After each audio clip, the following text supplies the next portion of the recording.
Reasoning पढ़ने के प्रभावी टिप्स मैं आपको देना चाहती हूँ। रीजनिंग को प्रिपरेशन करने के लिए टिप्स तो सबसे पहले है बेसिक कंसेप्ट को क्लियर करना है आपको। सबसे पहले रीजनिंग के आधारभूत सिद्धांतों को समझें, रटने की बजाय हर सवाल के पीछे के लॉजिक को समझें। टॉपिक वाइज आपको तैयारी करना है। रीजनिंग को 2 भागों में वर्बल और नॉन वर्बल में बांटें और हर टॉपिक जैसे coding, decoding, sitting arrangement, blood relation और एनालॉजी का आपको प्रैक्टिस करना है।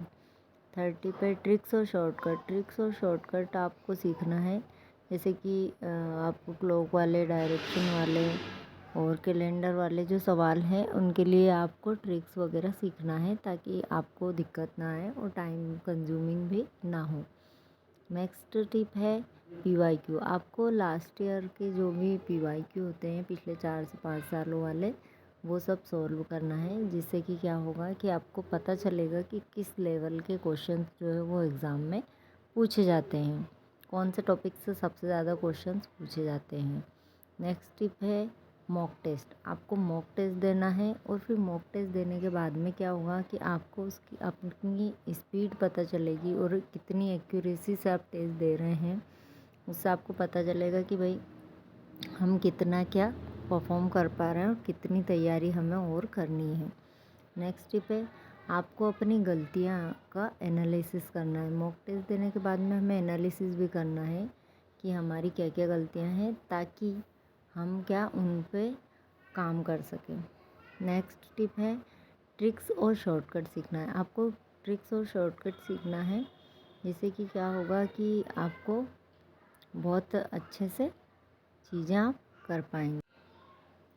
सबसे जो मेन चीज़ है उसको क्या है, रेगुलर प्रैक्टिस। रीजनिंग की हमें डेली प्रैक्टिस करना है, कम से कम 1 या 2 घंटे। आप कोई भी एग्ज़ाम, SSC हुआ, बैंक हुआ या फिर नेट है, सेट है या फिर और कोई भी अदर एग्ज़ाम की प्रिपरेशन कर रहे हैं तो उसके लिए रीजनिंग बहुत ज़रूरी सब्जेक्ट है। और रीजनिंग के लिए आपको क्या करना है, डेली 1 से 2 घंटा प्रैक्टिस ज़रूर करना है।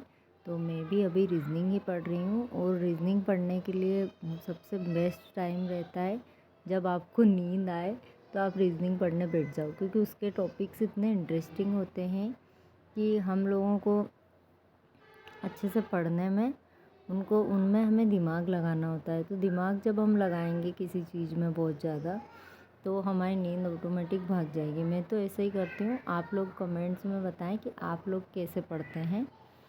तो और एक चीज़ और है कि कोई भी एग्ज़ाम के लिए RS अग्रवाल की जो बुक है वो बेस्ट बुक है, तो आप रीजनिंग के लिए इसे परचेज़ कर सकते हैं।